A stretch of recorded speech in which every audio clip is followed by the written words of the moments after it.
Channel Mahalakshmi की ओर से आप सबको सादर जय जिनेंद्र।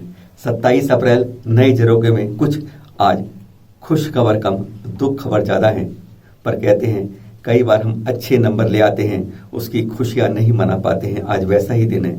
आज आप सबके सहयोग से चैनल महालक्ष्मी ने वह मंजिल छुई है जिसे छूने को कई बेताब रहते हैं, और आपने बना दी है चैनल महालक्ष्मी को सबसे लोकप्रिय यूट्यूब पर जैन न्यूज़ चैनल। और आज हमारे 1 लाख सब्सक्राइबर हो गए हैं। वैसे कहेंगे हम कि हमारा मुखड़ा उठाकर, यानी चैनल महालक्ष्मी का मुखड़ा उठाकर देखने वाले तो, इस दुल्हन को देखने वाले तो 6 लाख लोग हैं, पर दिल में बसाने वाले अभी 1 लाख हुए हैं। मंजिल अभी अधूरी है।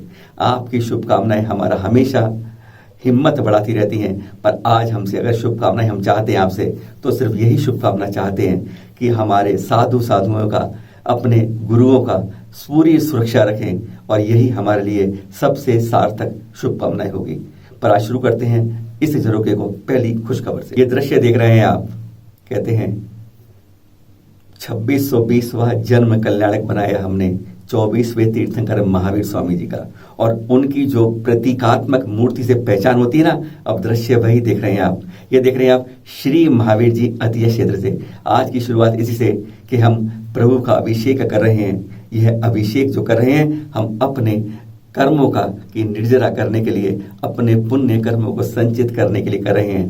पर इसके साथ इसका एक दृश्य दुख देने वाला भी है। अब यह दृश्य देखिए वही महावीर जी से। हर बार की तरह जोर शोर से हम ये कार्यक्रम करते हैं। आज अभिषेक प्रतिमा को बाहर निकाल के कर रहे हैं, पर इस अभिषेक को देखते देखते एक चिंताएं मन में उठ जाती हैं कि हम आज भी इतनी महामारी को देखने के बाद न दूरियां रखते हैं, न मास्क लगाते हैं, जैसे समझते हैं भगवान के घर पर आ गए तो जैसे हम उसके भगवान के द्वारपाल में वहां के राजा बन गए।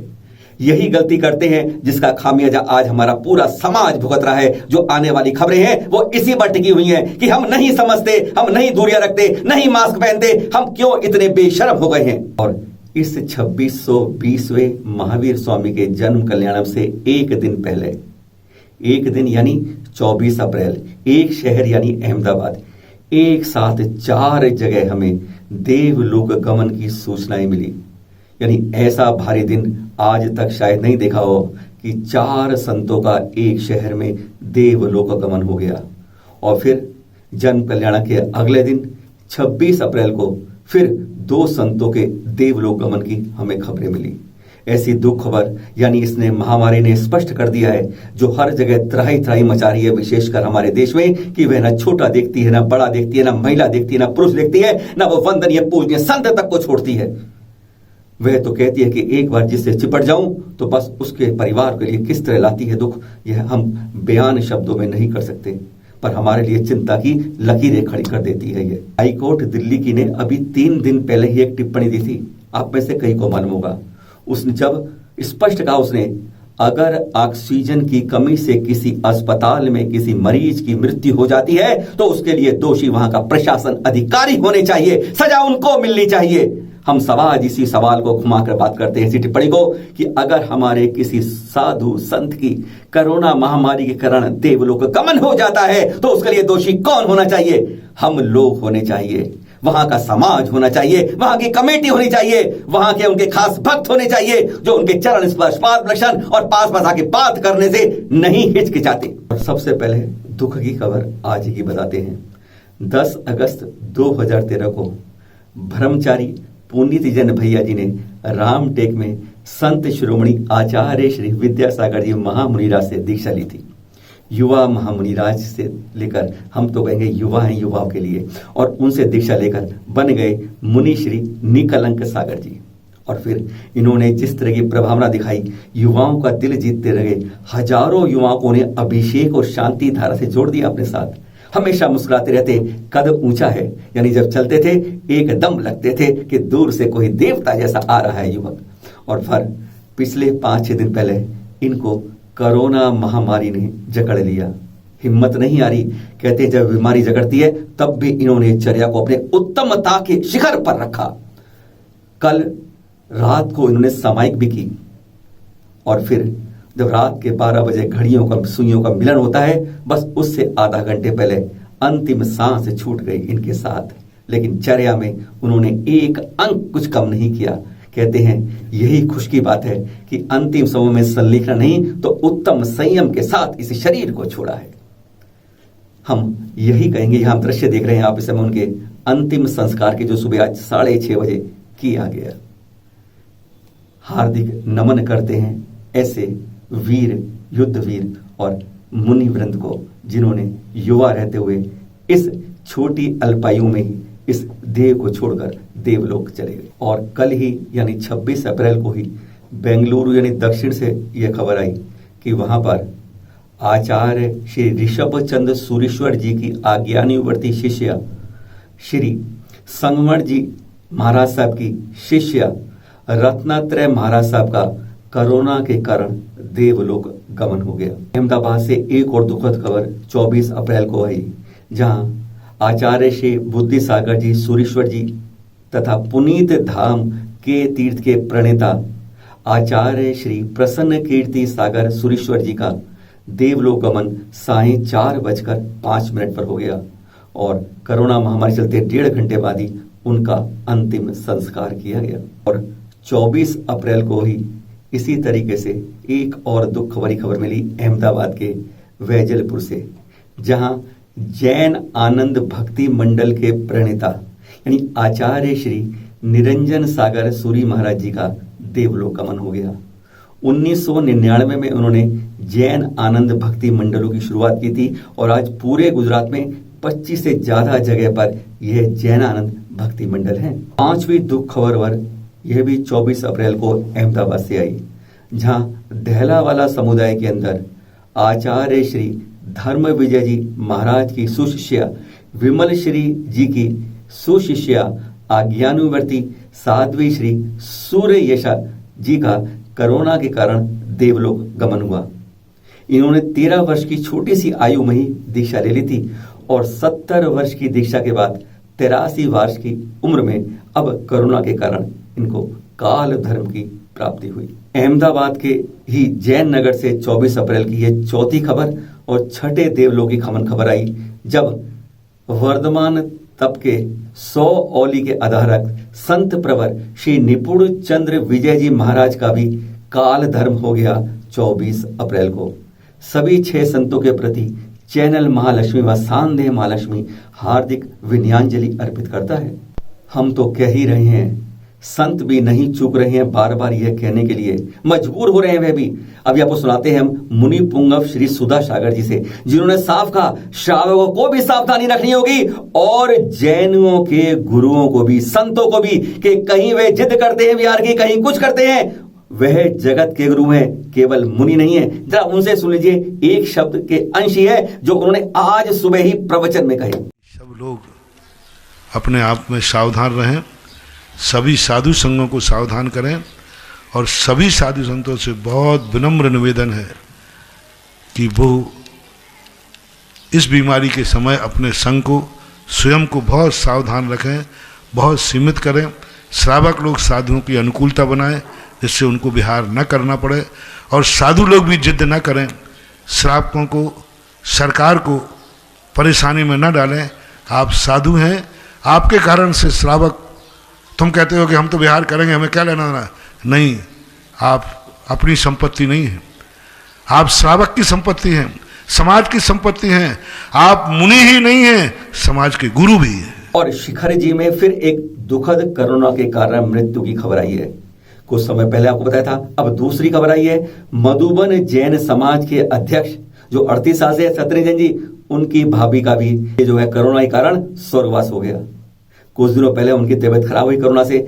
शिखर जी में कोई टेस्टिंग सुविधा नहीं है, वहां से वह दुर्गापुर लेके गए, वहां पर अस्पताल बिल बनाता रहा, हार कर वह गिरिडीह लाए, इलाज अच्छा हो रहा था, लेकिन ऑक्सीजन की कमी के चलते वह नहीं बचा पाए और सवाल उठा दिया कि शिखर जी के अंदर आज भी कोई उचित व्यवस्था नहीं है। और यह खबर हमें दिखा रहे हैं आपको, जहां यह आ रहा है कि जैनों ज्यादा शिकार हो रहे हैं कोरोना के। अखबार की कटिंग कह रही है, क्या हम सबसे ज्यादा शिक्षित, सबसे ज्यादा पढ़े लिखे, सबसे ज्यादा संपन्न, क्या हम सबसे ज्यादा लापरवाह भी हैं? जागना होगा, समझना होगा, कोरोना से बचकर रहना होगा। मंदिर खुल गए सेवा में, पर बड़े तीर्थ के कपाट अब भी बंद। पहले दृश्य दिखा रहे हैं आपको मुंबई यानी औद्योगिक राजधानी भारत से पावन धाम तीर्थ है कौंडीवली में जैन मंदिर जो आप देख रहे हैं। यहां पर इस कोरोना महामारी में जब सब कुछ बंद हो रहा है, इसके कपाट खोल दिए गए भगवान के दर्शन के लिए नहीं, सबसे ज्यादा खोले मानवता की सेवा के लिए। बिस्तर के बिस्तर बिछा दिए, बेड के बेड, जिससे कोई महामारी में हो कोई जात का भेद नहीं, 100 बेड का बिस्तर बना दिया अत्याधुनिक रूप से। देख रहे हैं आप कितनी मानवता की सेवा के लिए जैन समाज आगे आता रहता है और हमें इस पर फक्र होता है, नाज होता है। और अब देखिए दृश्य आप सुनसान पावन तीर्थ शिखर जी के। अकेला शिखर जी नहीं, हमारे बड़े बड़े तीर्थ बड़े बड़े चौड़े चौड़े विशाल बने हुए हैं, पर अफसोस ये होता है आज इन तीर्थों के कपाट बंद कर दिए हैं, पर किसी की सेवा के लिए हम आगे नहीं आ रहे। वैसे तो बहुत तालियां बजाते हैं, थपकाते हैं, पिछली बार तो कुछ आगे भी आए थे, आज बिल्कुल यानी समन्वय समिति जैसे सो रही है। कोई कमेटियों को चिंता नहीं है कि हम कम से कम यहां पर मानवता का तो कुछ काम कर सकते हैं। क्या सिर्फ दर्शन के लिए यात्री आता है यहां पर? हम कम से कम क्षेत्र में विकास के लिए और वहां की मानवता के लिए जहां ऑक्सीजन की कमी हो रही है, बेड की दिक्कत आ रही है, टेस्ट की दिक्कत आ रही है, तो अपनी धर्मशालाओं के कमेटियों के दरवाजे बना के एक जगह तो कम से कम 50-100 बेड का अस्पताल शुरू ही कर सकते हैं। पर नहीं, किसी के कान पर जू नहीं रेंगती। तीर्थ ही तीर्थ है, नहीं आ रहे तो दरवाजे बंद। हम ही नहीं कह रहे, जन जन कह रहे हैं। और अब समझिए लोकसभा अध्यक्ष ओम बिरला जी ने भी कल यह अपील जारी की, जाग जाओ कम से कम। मानवतावादी संदेश से कोरोना संक्रमण को रोक पाएंगे और इस महामारी और संकट की स्थिति को रोकने में काम आएंगे। मैं जानता हूं कि जैन समाज के लोग हमेशा मानवता की सेवा के लिए काम करते हैं और उन्होंने जहां भी रहे, जिस स्थान पर रहे, उन्होंने मानवता की सेवा के लिए हमेशा पुण्य का काम किया। आज वही समय आ गया है कि हम संपूर्ण समाज को, संपूर्ण देश को मैं यही आह्वान करना चाहता हूं कि आए हम भगवान महावीर के विचारों के माध्यम से समाज के अंदर एक मानव की दूसरे मानव को सुरक्षित करने के लिए इस समय पूरी शक्ति और सामर्थ्य के साथ हमें काम करने की आवश्यकता है।